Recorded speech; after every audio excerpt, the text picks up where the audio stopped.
The morning sun of Kepler 442b cast strange purple shadows across the galactic military academy as Jake Morrison walked through the main courtyard. He carried his datapad close to his chest, trying not to look at the other students who towered over him. Some had 4 arms, others had scales that sparkled in the alien sunlight, and a few floated above the ground instead of walking. Jake was the only human in his class. At 22 years old, he felt very small and very alone in this place filled with beings from across the galaxy. His brown hair was cut short in the military style, and his green eyes always seemed to be watching and learning. Back on Earth, people said he was smart. Here, surrounded by aliens who had been building spaceships for thousands of years, he felt like a child with a toy hammer. The advanced weapons engineering classroom was huge. The ceiling stretched up so high that Jake could barely see the top. Rows of seats were arranged in a circle around a central platform where Professor Zexthel stood waiting. The professor was unlike anything Jake had ever seen. His body was made of what looked like living crystal, changing colors as he moved. He was twice as tall as Jake and had no face that humans would recognize, just patterns of light that flickered under his transparent skin. Jake took his usual seat in the back row. He had learned that sitting in the back meant fewer stares from his classmates. The other students filed in, talking in their own languages. The sound was like music mixed with machine noise and animal calls. Jake's translator implant worked hard to keep up, but sometimes it just gave him a headache. "Students of the Academy," Professor Zexthel began, his voice coming through clear and strong thanks to the bio-translators built into every desk. "Today marks the beginning of your final project. This assignment will determine who among you graduates with honors and who simply graduates." The room became quiet. Jake could feel the tension like electricity in the air. Every student here had worked for years to reach this point. Some had fought in real wars. Others had designed weapons that were used across multiple star systems. Jake had fixed his father's truck and helped his mother grade papers. "Your task is simple in description but complex in execution," the professor continued. The lights in his crystal body pulsed brighter. "You must design a weapon system that surpasses anything currently in our arsenal. You have 6 standard cycles. To complete this work," the professor touched a control on his desk, and holographic displays appeared throughout the room. They showed weapons Jake had only read about in textbooks. Plasma cannons that could melt through starship hulls. Gravity bombs that could collapse entire buildings. Energy shields that could protect whole cities. "These are the current standards," Professor Zexthel said. "Your weapon must be better. More effective, more efficient, more deadly." Jake's stomach felt heavy. How could he possibly design something better than weapons that had been perfected over centuries? He looked around the room at his classmates. They were already pulling out their design tools and talking excitedly about their ideas. At the front of the room, 3 Krillian students huddled together. They were tall and thin with skin that looked like red metal. Jake knew they came from a world where war was considered an art form. They had been studying weapons since they were children. Near the middle sat a group of hive minds. These insect-like beings could share thoughts with each other instantly. When one of them had an idea, all of them knew it immediately. They were already sketching designs that made Jake's head spin just looking at them. The Techrons sat in a perfect line, their machine-enhanced bodies humming with internal computers. They could calculate complex equations in their heads faster than most computers. Jake had seen them design an entire spaceship during a single class period. "You may work alone or in groups," Professor Zexthel announced. "You may use any resources available in the Academy. You may consult with faculty members, but remember, this is your work, your ideas, your innovation." As the professor spoke, Jake watched his classmates begin to form groups. Species naturally clustered together. The Krillians expanded their circle to include 2 more of their kind. The hive minds linked their datapads to share processing power. The Techrons began sharing technical specifications through direct neural links. Jake sat alone. He had tried to join study groups before, but it never worked well. The other students were polite but distant. They came from warrior cultures where strength and power were valued above all else. Earth was still new to the galactic community, and humans were seen as primitive. Jake had heard whispers that he was only here because the academy needed to fill a diversity quota. The class period ended, and students began filing out. Jake heard fragments of conversation as they passed. The Krillians were discussing plasma yield ratios. The hive minds were debating swarm deployment strategies. The Techrons were calculating optimal energy-to-destruction equations. Jake packed his datapad slowly, waiting for the room to empty. Professor Zexthel noticed him lingering. "Mr. Morrison," the professor said, his crystal body shifting to what Jake had learned was a questioning posture. "Do you have concerns about the assignment?" Jake stood up, feeling very small next to the towering alien. "Professor, I'm not sure I understand what you're looking for. The other students are already talking about building weapons that could destroy planets.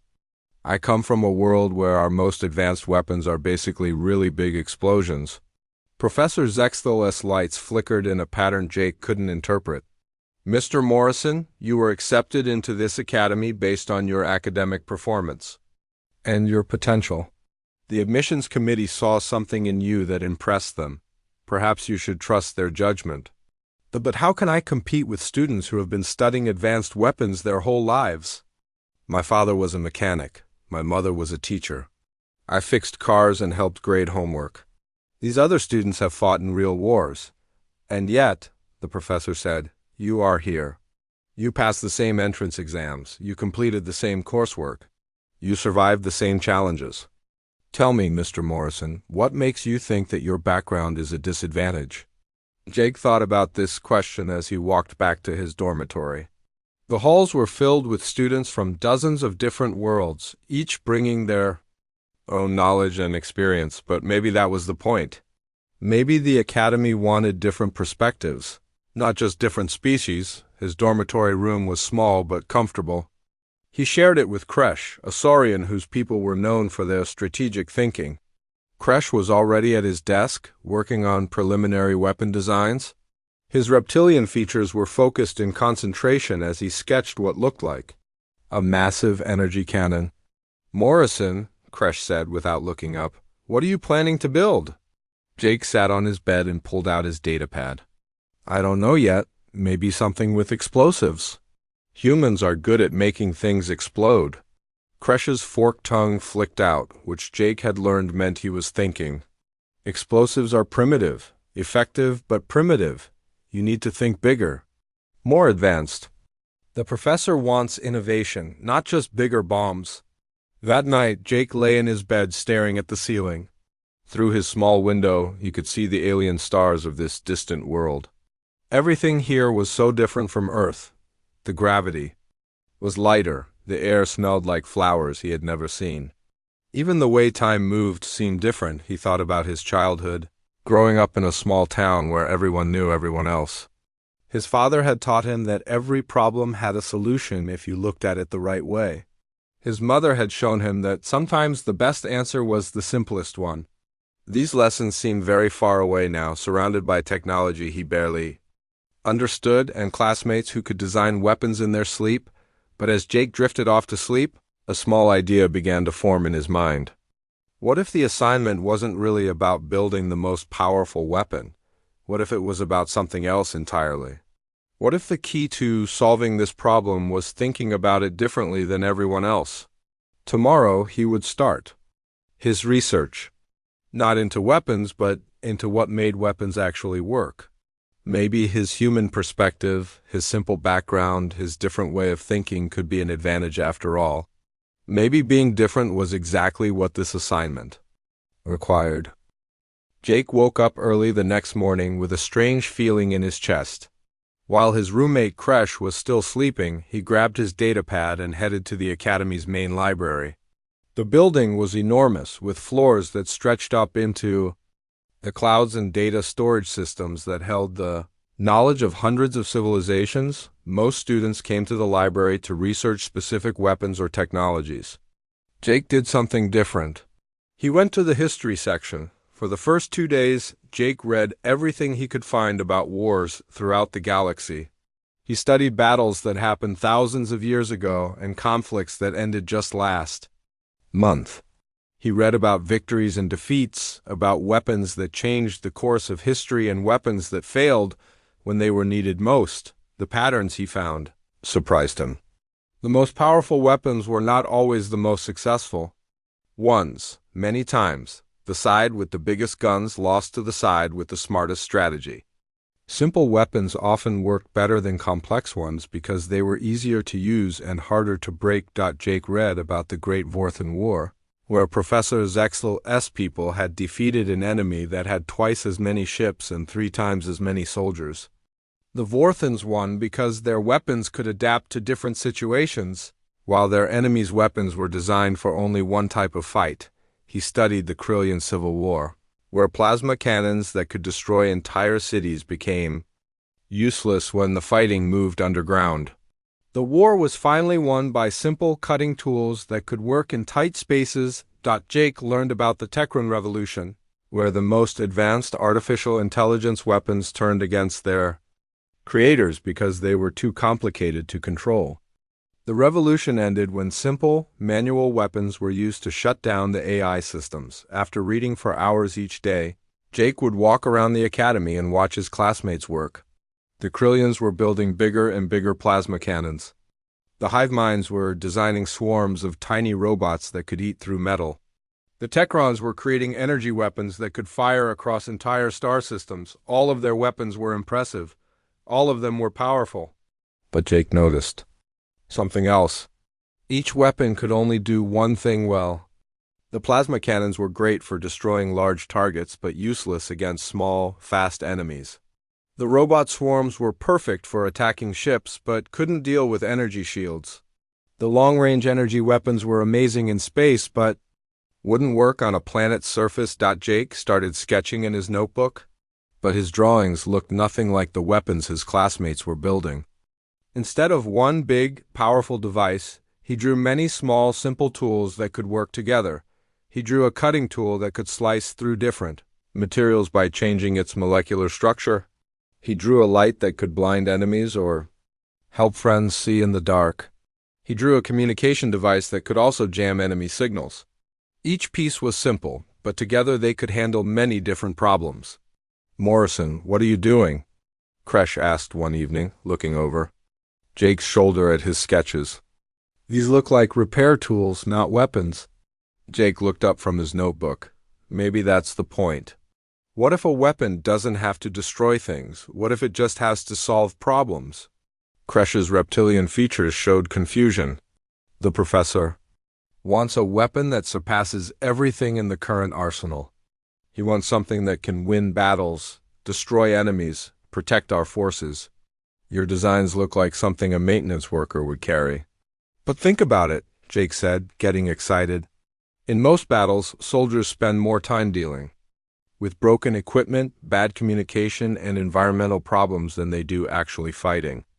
What if we gave them a tool that could fix all of those problems and fight too? Kresh shook his head. You're thinking too small, Morrison. The other students are designing weapons that can destroy planets. You're designing something that can fix a broken door. That night, Jake couldn't sleep. He kept thinking about what Kresh had said. Maybe he was thinking too small. Maybe his human perspective was leading him in the wrong direction. But then he remembered something his father had told him years ago. The best tool is the one that can do many jobs, his father had said while working on a broken engine. A hammer is good for hitting nails, but a multi-tool can hit nails, cut wires, open bottles, and a dozen other things. Which one would you want if you were stranded on a desert island? Jake sat up in bed and pulled out his datapad. He started researching again, but this time he looked for information about multi-purpose tools throughout galactic history. What he found made him even more excited about his idea. The most successful military units in history were not the ones with the biggest weapons, but the ones that could adapt to changing situations. The best soldiers were not the strongest or the most heavily armed, but the ones who could think quickly and use whatever tools they had in creative ways. Jake spent the next few days refining his design. His device would be about the size of a thick book, with a smooth metal surface that could reconfigure itself based on what the user needed. Inside would be dozens of different tools, each one simple but effective. The cutting system would use controlled molecular disruption to slice through almost any material while using very little energy. The defensive system would create a personal shield that could stop plasma fire, but it could also be changed to block radiation or create a small gravity field. The communication system could connect with military networks, jam enemy signals, or even translate between different languages. Most importantly, Jake designed the device to learn and adapt. Instead of having fixed settings, it would use advanced artificial intelligence to analyze each situation and optimize its functions automatically. In a space battle, it might focus on electronic warfare. In ground combat, it could emphasize defense and precision targeting. In rescue operations, it would prioritize cutting tools and medical scanners. "I still don't understand," Kresh said when Jake showed him the latest designs.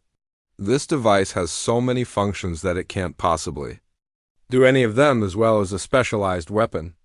A dedicated plasma cannon will always be more powerful than your multi-tools energy projector." Jake nodded. "You're right. But what happens when the plasma cannon breaks? Or when the target is too small for plasma fire? Or when the battle moves to a place where energy weapons don't work well? My device might not be the best at any one thing, but it will still work when everything else fails." As the weeks passed, Jake noticed that his classmates were running into problems with their designs. The Krillion's plasma cannons were so powerful that they needed enormous power sources, making them too heavy to carry. The Hive Mind's robot swarms were so complex that they kept malfunctioning during tests.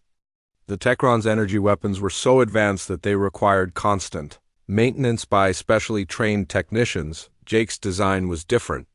Because each function was relatively simple, the device was reliable. Because it could adapt to different situations, it remained useful even when conditions changed.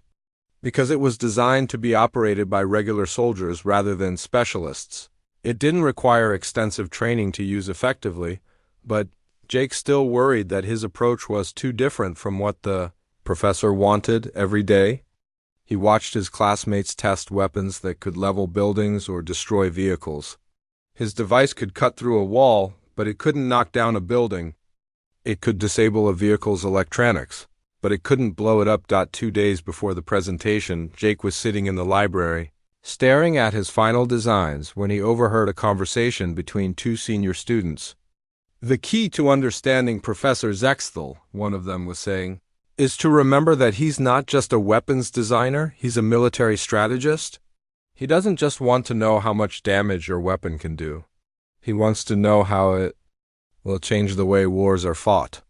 Jake felt a chill of excitement run down his spine. Maybe his approach wasn't wrong after all. Maybe the professor was looking for something more than just raw destructive power.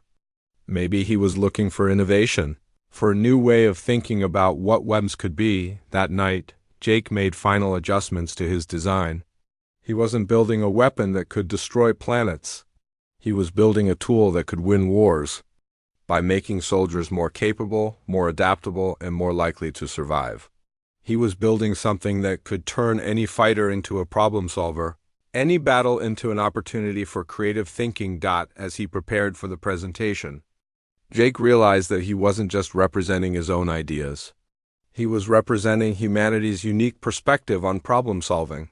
While other species had spent centuries perfecting the art of destruction, humans had spent their time learning to fix things, to adapt, to make do with what they had. Tomorrow, he would find out if that perspective was valuable in the galaxy's most prestigious military academy. The presentation day arrived with an energy that Jake could feel throughout the entire academy. Students hurried through the corridors carrying their weapon prototypes.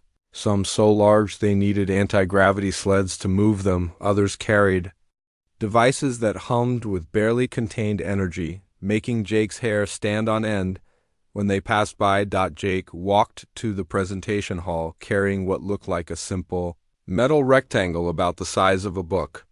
Compared to the massive weapons his classmates were bringing, his device seemed almost embarrassingly small. Several students looked at him with confusion. Wondering if he had forgotten to bring his actual project, the presentation hall was packed. Professor Zexthel had invited faculty members from every department, military observers from different species, and representatives from major weapons manufacturing companies. Jake counted at least 50 beings in the audience, their various forms creating a rainbow of colors and shapes. Throughout the seating area, in the front row, sat General Thakmor, a famous Krillian military leader whose plasma tactics had won 3 major wars. Next to him was Dr. Vexini, a hive mind researcher who had developed the swarm intelligence systems used by half the galaxy's defense forces.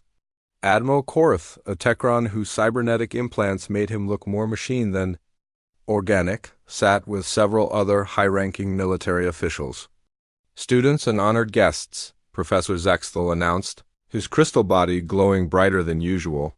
Today you will witness the culmination of 6 cycles of intensive study and innovation. These presentations represent the future of military technology. The first student to present was Vexara, one of the Krillian students Jake had watched working on plasma technology. She walked to the center of the presentation platform carrying a device that looked like a miniature star contained in a metal framework. Honored professors and guests, Vexara began, her metallic red skin reflecting the lights, I present the Fusion Cascade Torpedo. This weapon can create controlled stellar reactions, generating artificial stars that can destroy entire solar systems.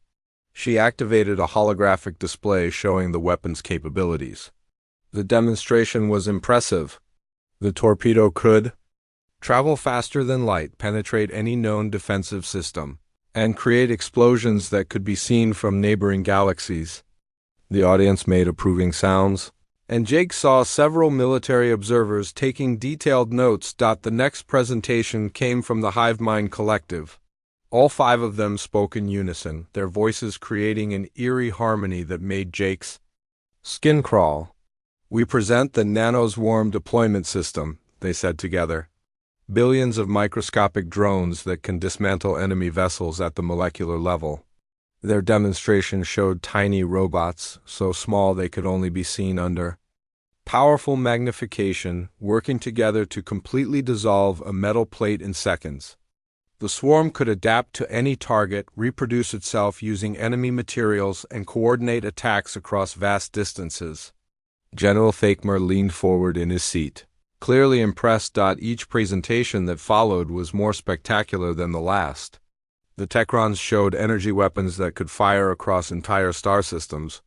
The Saurians demonstrated gravity bombs that could collapse buildings into the size of marbles. The Vorthans presented shield systems that could protect entire planets. Jake watched each presentation with growing nervousness. Every weapon was incredibly powerful, incredibly advanced, and incredibly impressive. The audience responded with enthusiasm to each demonstration, asking technical questions and discussing practical applications. As his turn approached, Jake felt his hands getting sweaty.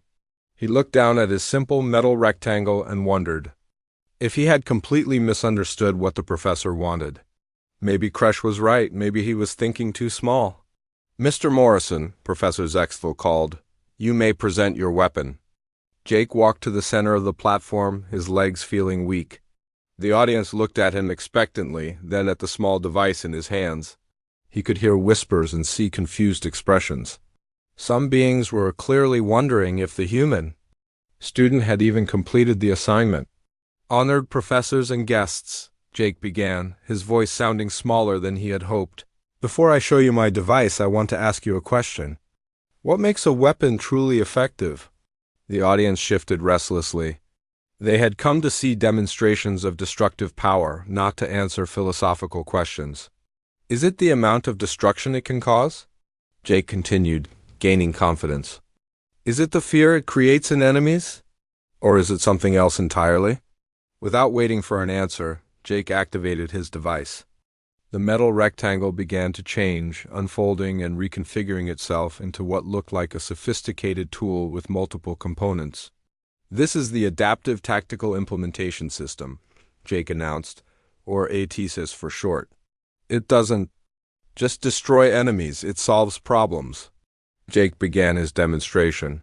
First, he showed how the device could hack into the presentation hall's computer systems. The lights dimmed, then brightened, then changed colors as Jake proved he had complete control over the room's electronics. Electronic warfare capabilities, he explained to the audience.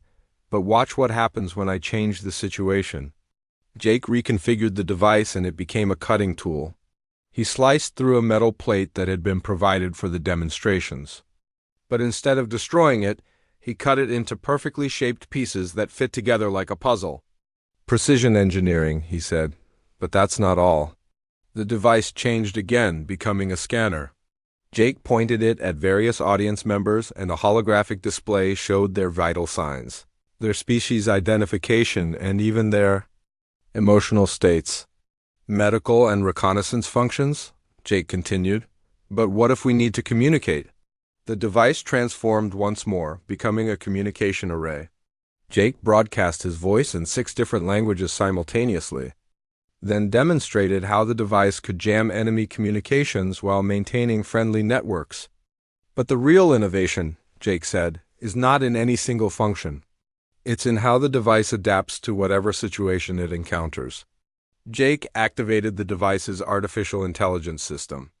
The ATIs began scanning the room, analyzing the environment and optimizing its functions automatically. When Jake pointed it toward the ceiling, it became a grappling hook. When he aimed it at a wall, it became a cutting tool. When he directed it toward the audience, it became a communication device. A plasma cannon is useless in negotiations, Jake explained as the device demonstrated its translation protocols. A bomb cannot repair critical systems during battle. A shield generator will not help you communicate with potential allies. But a tool that can adapt to any situation is not just a weapon, it is a force multiplier. The audience was silent. Professor Zexville's crystal body flickered with patterns Jake had never seen before.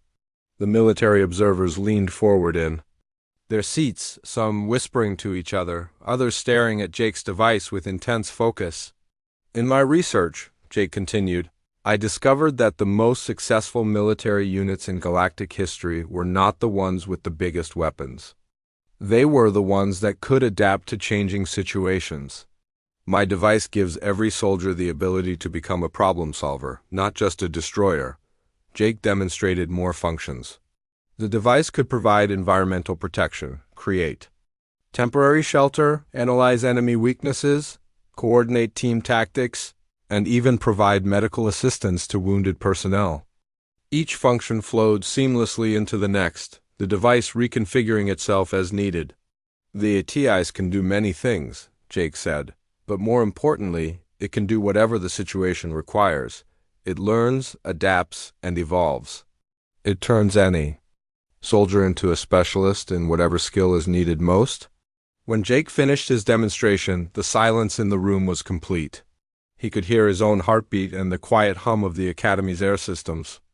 The audience stared at him and his device with expressions he could not read. General Thakmor was the first to speak. Mr. Morrison, he said, his voice carrying the authority of someone who had commanded armies, how quickly can this device be manufactured? Dr. Vexini's multiple voices spoke in harmony. The applications for non-military use are obvious. Medical, engineering, exploration, research. Admiral Korth's cybernetic implants whirred as he processed information. The strategic advantages of equipping troops with adaptive technology could revolutionize military doctrine. Jake felt a wave of relief wash over him. The audience was asking questions, discussing possibilities, and examining his device with the same intensity they had shown for the other. Presentations. Professor Zexville raised a crystalline appendage for silence. Mr. Morrison, please remain after the presentations for discussion. We have much to talk about. As Jake returned to his seat, he noticed that his classmates were looking at him differently. There was respect in their eyes and perhaps a little surprise. The human student who had seemed so out of place had created something that impressed the galaxy's most experienced military minds. The remaining presentations continued, but Jake barely heard them. He was thinking about what Professor Zexville might want to discuss, and wondering if his different approach to the assignment had been the right choice after all. After all the presentations ended, Professor Zexthel dismissed the class while the faculty and military observers stayed behind to discuss what they had seen.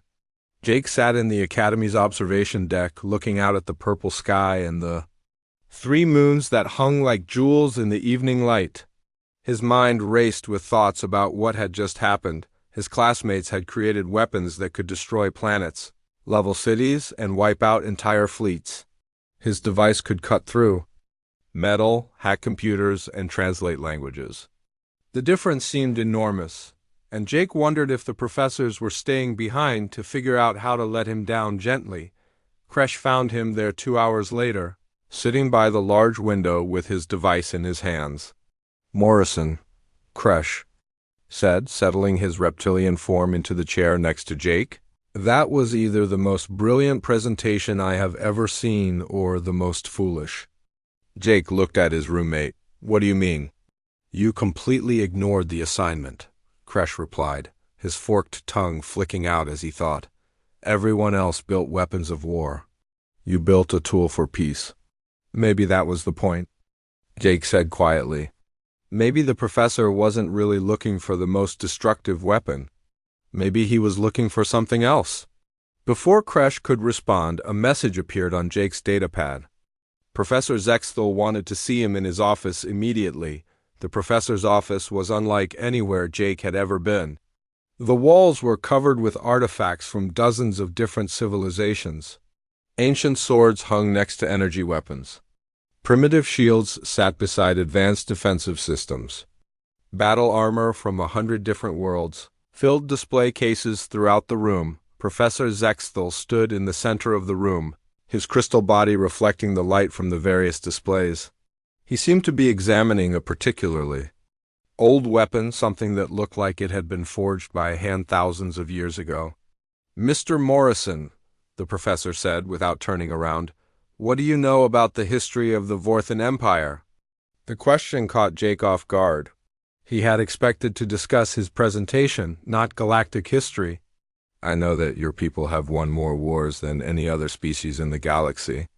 Your empire covers over 300 star systems, and your military technology is considered the most advanced in known space." Professor Zexthel's crystal form shifted, and Jake recognized the pattern as one of approval. "Correct, but do you know how we achieved this dominance?" Jake shook his head. "I assumed it was because of superior weapons and larger fleets." "That is what most beings assume," the professor replied, finally turning to face Jake. "But they are wrong. We did not conquer the galaxy through superior firepower. We did not win battles because our weapons were more destructive than our enemies." The professor moved to a display case containing what looked like a simple metal tool. It was old and worn, with scratches and dents that spoke of heavy use. "This is the first weapon ever created by my people," Professor Zexthel explained. "It is not impressive to look at. It cannot destroy cities or level mountains, but it changed the course of galactic history." Jake studied the device. It looked remarkably similar to his own creation, though much more primitive. "What does it do?" "It adapts," the professor said simply. "It can become whatever the situation requires. A cutting tool, a communication device, a defensive weapon, a repair instrument. My ancestors understood something that most species never learn. Warfare is not about destruction. It is about adaptation." Jake felt his heart racing. "You mean every war we have won? We have won because we could adapt faster than our enemies," Professor Zexthel continued. "When they brought energy weapons, we developed energy shields. When they created faster ships, we built better detection systems. When they formed alliances, we learned diplomacy. We survived and thrived because we never limited ourselves to a single approach." The professor gestured to Jake's device, which sat on his desk. "Your Odyssey represents something I have not seen in decades of teaching. It embodies the fundamental principle that made my people successful, the ability to become whatever the situation demands." Jake felt a mixture of relief and confusion. "So I didn't fail the assignment?" Professor Zexthal's crystal body flickered with what Jake had learned. Was amusement. Mr. Morrison, you did not simply pass the assignment. You exceeded it in ways that most of your classmates cannot even understand. But more importantly, you demonstrated something that the galactic military community desperately needs to remember. The professor activated a holographic display showing battle reports from recent conflicts across the galaxy. Look at these statistics, Mr. Morrison. What do you see? Jake studied the data. The side with the more advanced weapons doesn't always win. Exactly. The most powerful armies in the galaxy are losing battles to smaller, more adaptable forces. We have become so focused on creating bigger and better weapons that we have forgotten the basic principles of warfare. Professor Zextal showed Jake more examples. The Krillian Third Fleet had been defeated by a much smaller force using simple, but flexible tactics. The Tekran Automated Defense Network had been shut down by hackers using basic computer viruses. The hive mind battle swarms had been scattered by enemies, who simply changed their approach when the swarms adapted to their initial strategy. Your classmates created impressive weapons, the professor continued. Vexara's fusion torpedo could indeed destroy solar systems. The hive mind nanoswarm could dismantle any target. The Tekran energy weapons could fire across vast distances. But what happens when the enemy develops countermeasures? What happens when the situation changes? What happens when these weapons encounter something they were not designed to handle? Jake began to understand. They become useless. Precisely. But your device, Mr. Morrison, becomes more useful as situations become more complex. It learns, adapts, and evolves. It turns every soldier into a problem solver rather than simply a destroyer. The professor pulled up footage from Jake's presentation. Watch how the military observers reacted to your demonstration. General Thakmer has fought in 15 major conflicts. He has seen every type of weapon imaginable, but he has never seen anything like your Addis. Jake watched the recording of his presentation. He could see the moment when the audience's attitude changed from confusion to interest to genuine excitement. These were beings who had spent their lives studying warfare, and they recognized something revolutionary when they saw it. But Professor, Jake said, my device can't do any single thing as well as a specialized weapon. A dedicated plasma cannon will always be more powerful than my energy projector. And that is exactly why it is superior, Professor Zextal replied. A plasma cannon that runs out of power is useless. A plasma cannon that faces an enemy with energy shields is useless. A plasma cannon that needs to cut through a door or communicate with allies is useless. Your device may not be the best at any single task, but it will always be useful. The professor showed Jake historical examples of weapons that had changed the course of wars not because they were the most powerful, but because they were the most adaptable, simple tools that could be used in multiple ways. Weapons that could be quickly modified for different situations. Technologies that made individual soldiers more capable rather than armies more destructive. Your human perspective, Professor Zextal said, brings something unique to military thinking. While other species have spent centuries perfecting the art of destruction, humans have spent their time learning to build, to repair, to adapt. You see problems as puzzles to be solved rather than obstacles to be destroyed? Jake thought about his childhood, helping his father fix broken machines and watching his mother find creative solutions to classroom challenges. My parents always taught me that the best solution is usually the simplest one. Wisdom that the galaxy has forgotten, the professor replied. We have become so enamored with complex technologies that we have lost sight of basic principles. Your device reminds us that sometimes the most powerful weapon is the one that can do many things adequately rather than one thing perfectly. Professor Zextal moved to another display case, this one containing modern Vorthan military equipment. Mr. Morrison, I want to offer you something that no student has received in over 50 years.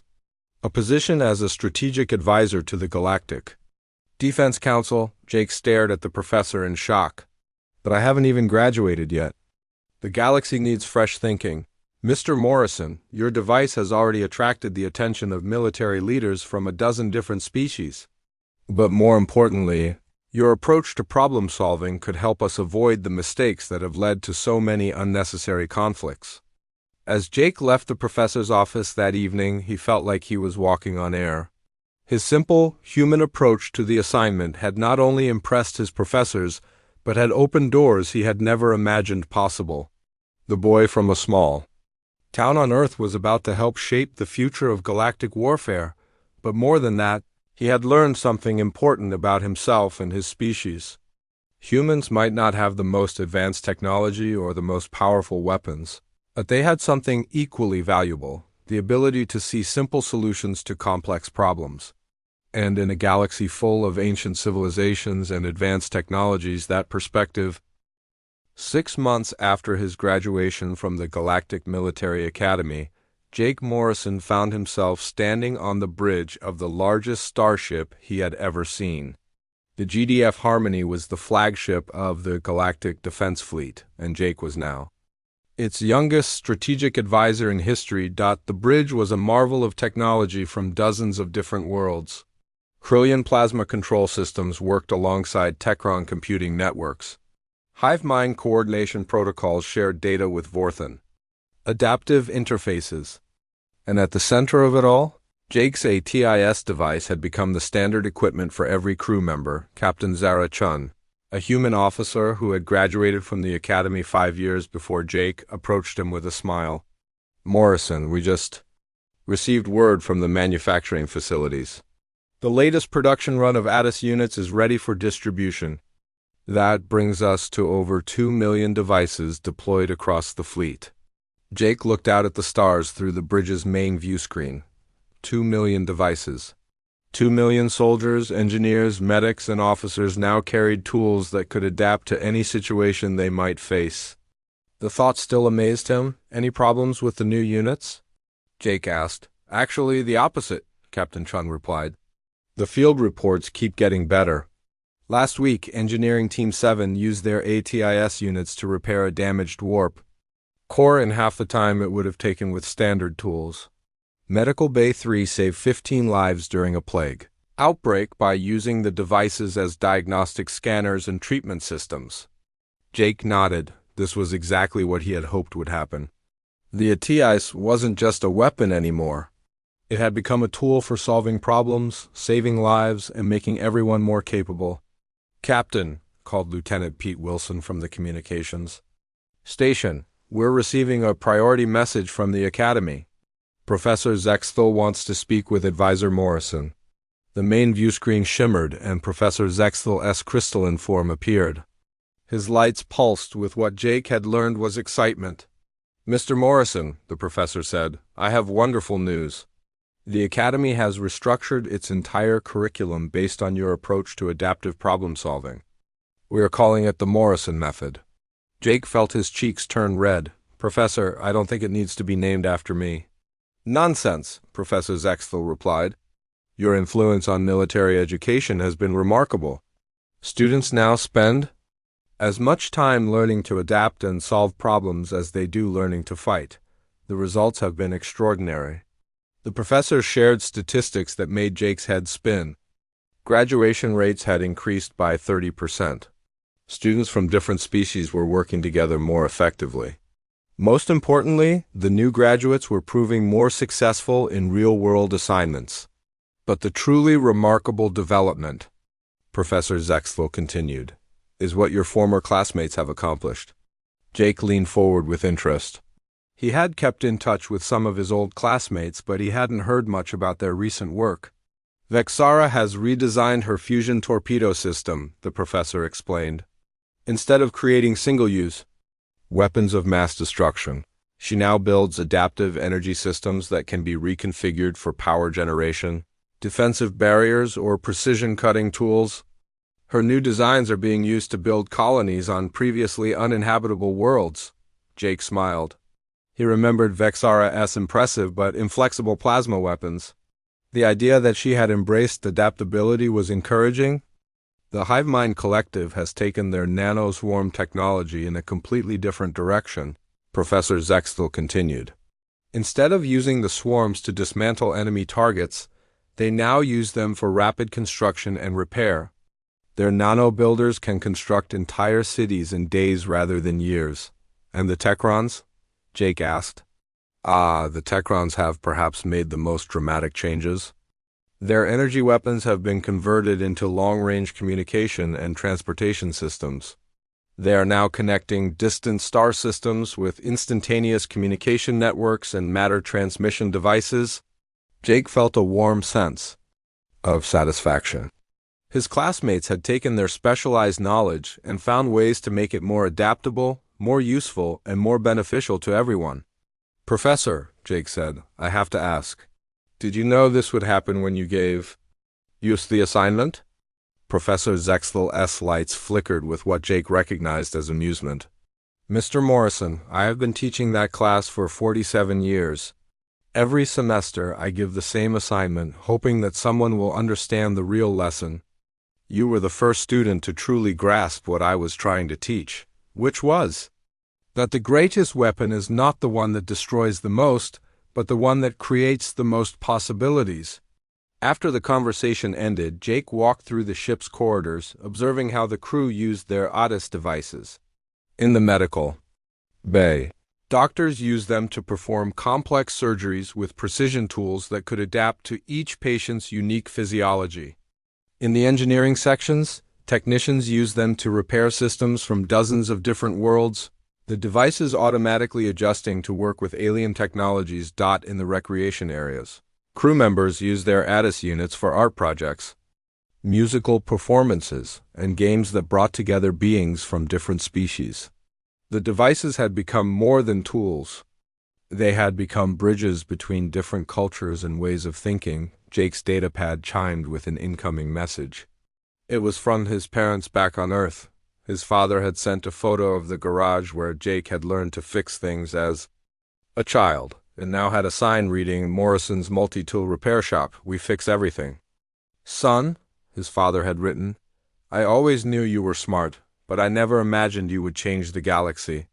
Your mother and I are proud of you. But remember, no matter how famous you become, you'll always be our boy who could fix anything. With whatever tools he had available, Jake smiled and composed a reply. Dad, I learned everything I know from watching you solve problems with simple tools and creative thinking. The galaxy didn't need another weapon. It needed a better way to think about problems. That evening, Jake attended a strategy meeting with the fleet's senior officers. They were discussing a conflict in the Outer Rim where two species had been fighting for decades over territorial disputes. Traditional military approaches had failed to resolve the situation. What if we don't think of this as a military problem? Jake suggested. What if we think of it as a resource management problem? Both species need the same things: safe places to live, access to trade routes, and protection from raiders. Captain Chun nodded thoughtfully. Go on, instead of sending warships to keep them apart, what if we sent construction teams with ODIS units? They could help both species build better settlements, establish trade agreements, and create joint defense systems.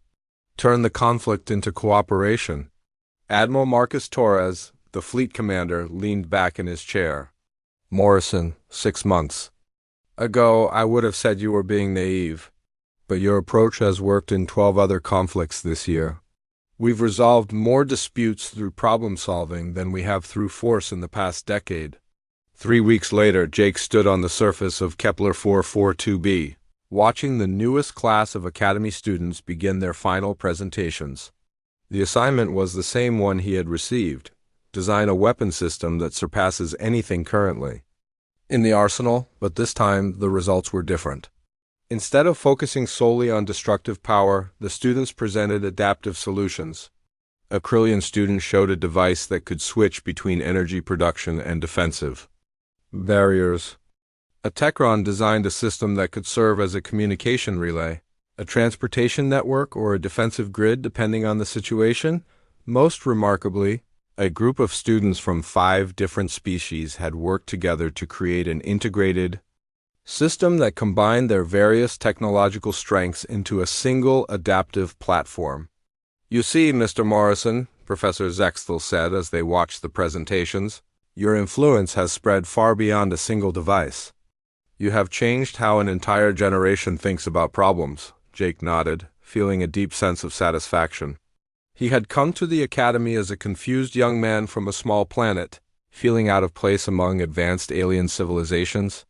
He was leaving as someone who had helped the galaxy remember that the best solutions often came from the simplest ideas. As he prepared to return to his duties with the fleet, Jake thought about the future. The galaxy was full of challenges, territorial disputes, resource conflicts, technological problems, and communication barriers between different species.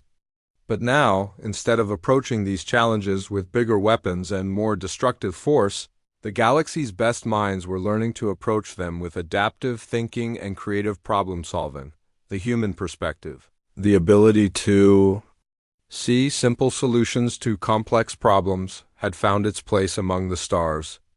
And Jake Morrison, the son of a mechanic and a teacher, had helped show the galaxy that sometimes the most powerful weapon was the one that could become whatever the situation required. In a universe full of ancient wisdom and advanced technology, the question, what if we tried something completely different, had proven to be the most powerful force of all.